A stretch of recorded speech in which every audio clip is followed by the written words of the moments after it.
다른 어떤 질문 없다면 제가 엊그저께 지난주 뭐 있었던 이야기를 하나 조금 생각해 얘기를 한번. 뭐냐면 얼마 전에 이제 어떤 공부 자리에서 공부 자리에서 이제 대화를 하다가 무색계에 대한 이야기가 있었어요. 근데 이제 무색계에 대해서도 지금 두 가지 이해가 있어요. 한 가지는 그것도 아마 좀 이제 전통적인 이해라고 봐야 되겠죠. 정보부님 그렇게 듣지 않았나요? 혹시 무색계는 색수상행식 5온 중에 무색, 색이 없는 수상행식 4온으로 이루어진 세상, 이렇게 설명하지요. 그 얘기가 나왔어요. 그래서 제가 그 부분은 좀 다시 봐야 됩니다. 만약에 무색계가 색이 없는 세상이라고 이해를 하면 이거는 교리적으로 심각한 타격이 생깁니다. 왜냐하면 아까 보니 우리 분명히 아는 거 하나 있죠. 중생이라고 하는 세상, 우리의 존재 영역은 욕계, 색계, 무색계, 그치? 이 욕계, 색계, 무색계라고 하는 중생의 영역에서 살아가는 자를 나타내는 표현들이 뭐가 있어요?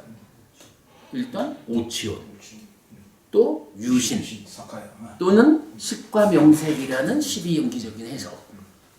대표적으로 세 개를 볼 수가 있잖아. 일단은 무색계도 중생이에요. 그런데 만약에 무색계가 색이 없는 네 가지 온으로만 구성된 존재다라고 하면 첫째로 어떤 문제가 생기냐 하면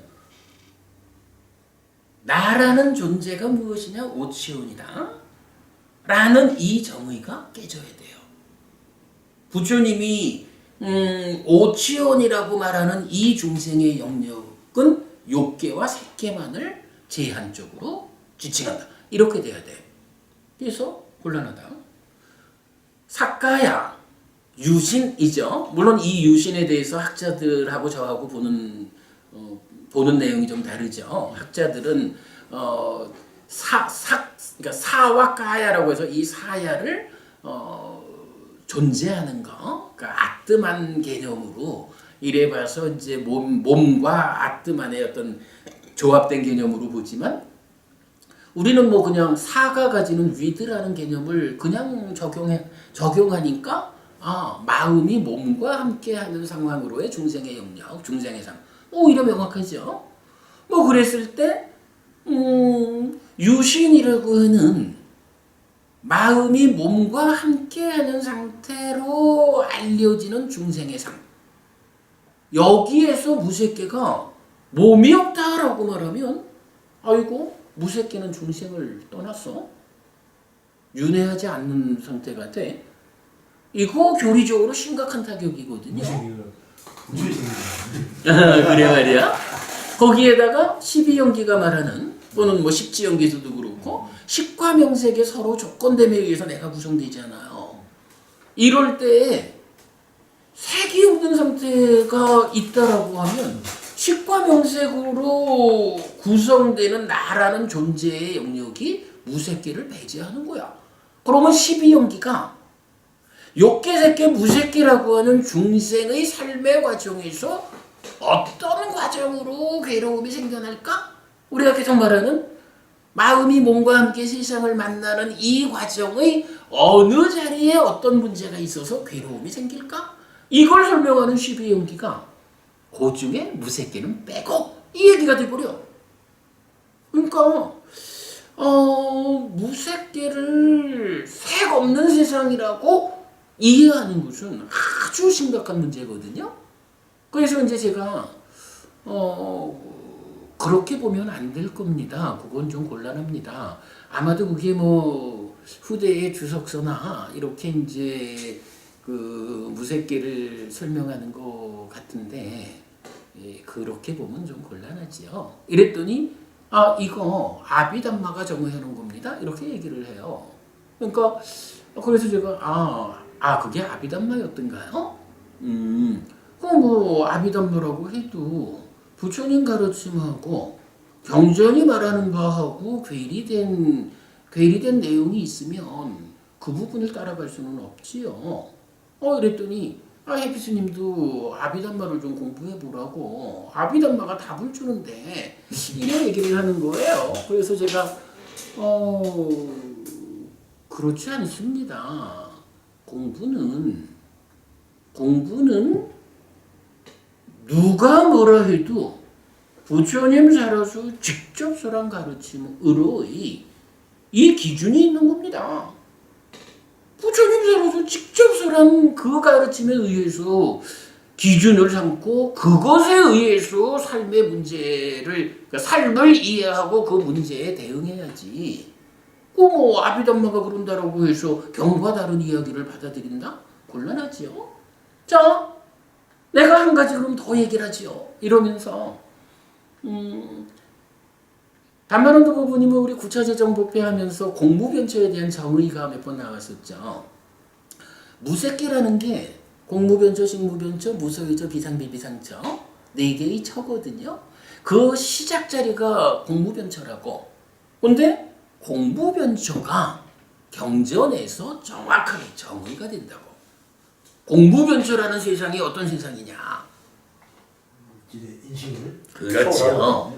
그 공무변처를 정의할 때 색을 극복했다거나 색을 넘어섰다거나 색을 초월했다거나 이런 물질 자체를 넘어섰다. 그러니까 물질이 없다라고 말하려면 그렇게 봐야 될 거 아니야. 그런 개념이 없는 거예요. 경전은 뭐라고 말하느냐 하면 공무변처를 정의하는 때 루파 산냐 색상을 넘어섰다라고 말한다고. 그러면서 빠띠가 산냐가 소멸했다 하죠. 빠띠가 산냐가 소멸했다라는 건 뭐냐 하면 저항의 상이 연결되어서 진으로 나가니까 무색계에는 탐진치 중에 진이라는 것은 없는 거야. 그거는 빠띠가 산냐의 소멸로 분명히 설명이 된다고.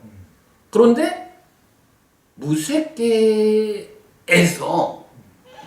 몸이 있을까 없을까? 라는 부분은 바로 이 자리에서 정의가 되는 거예요. 공무변처 무색계의 출발 자리는 몸이었다가 아니고 몸에 대한 경향, 색상, 루파산냐.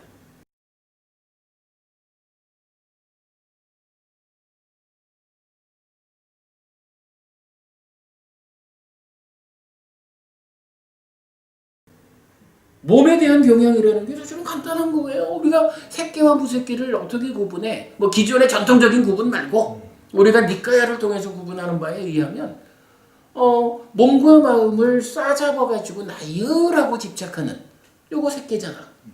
거기에 존재를 덧씌우고 있는 소유라는 개념에 묶여가지고 내 거야! 이렇게 소유를 동력으로 살아가는 세상은 욕계잖아. 무색계는 뭔가요?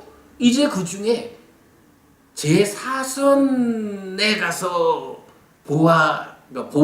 알고 보는 게 뭐야? 지화전. 이러한 식이 이런 몸에 의지하고 묶여 있구나라고 알고 보게 된다.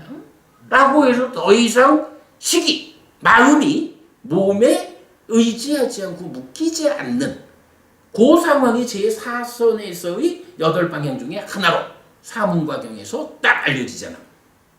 그러면서 동시에 공무변처를 뭐라고 말하냐 하면 색상을 넘어섰다. 초월했다.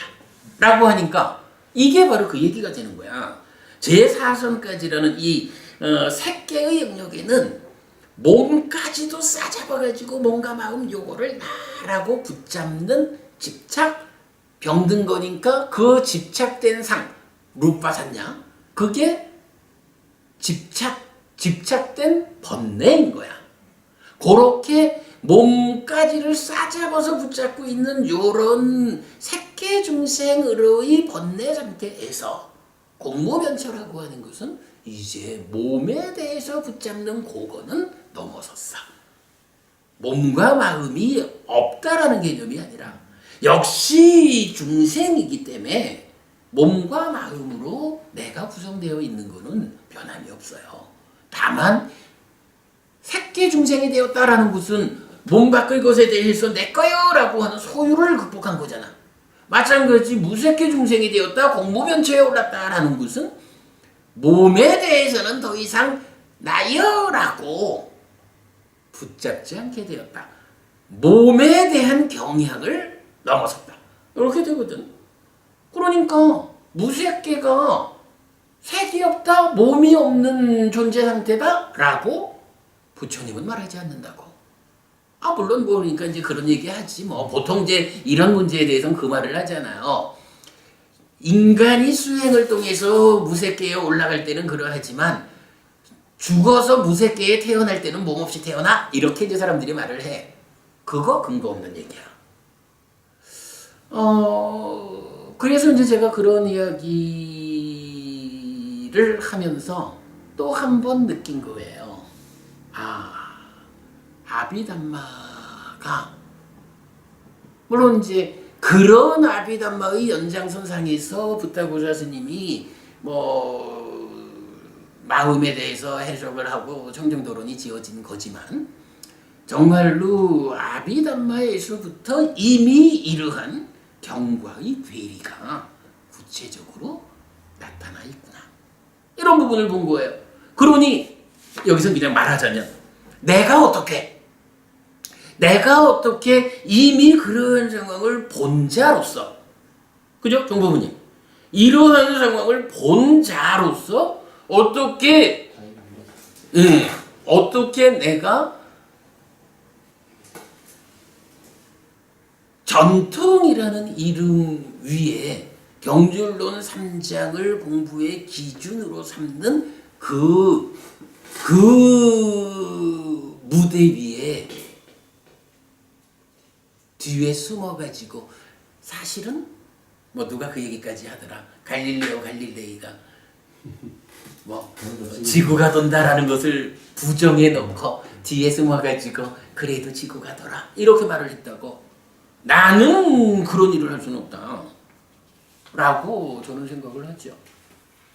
뭐 이제 이런 사실 이 무색계에 대한 이야기도 굉장히 비중 있는 이야기예요. 맞습니다. 저 굉장히 강의하신 분들 보면 육계 새끼 안에서 새끼를 갖다가 몸을 갖다가 빛으로 좀 이야기하더라고. 몸이 빛이다. 그래서 저 새끼는 그것마저 어떤 희귀세계다. 이런 식으로 설명을 많이 하시더라고요. 예전에 보니까. 네, 도상적으로. 그래.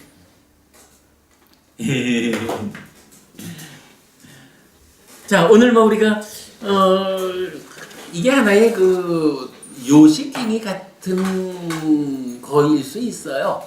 우리가 이건 그저께 법인 설립을 더 미뤄서는 안 되겠다라고 의견을 같이 했는데 그래도 뭐 갑자기 교단 설립의 이야기를 제시하는 것보다는 이런 그 변명의 과정, 우리 공부에 관심을 가지는 여러분들에게 왜 우리가 이러한 과정을 진행하고 있는지 해피 스님 입장에서 변명의 말씀을 드리는 것이 필요하다라는 생각에서 글을 적었고 오늘 법회를 이렇게 대체를 했습니다. 여기까지 할까요? 수고했습니다. 감사합니다.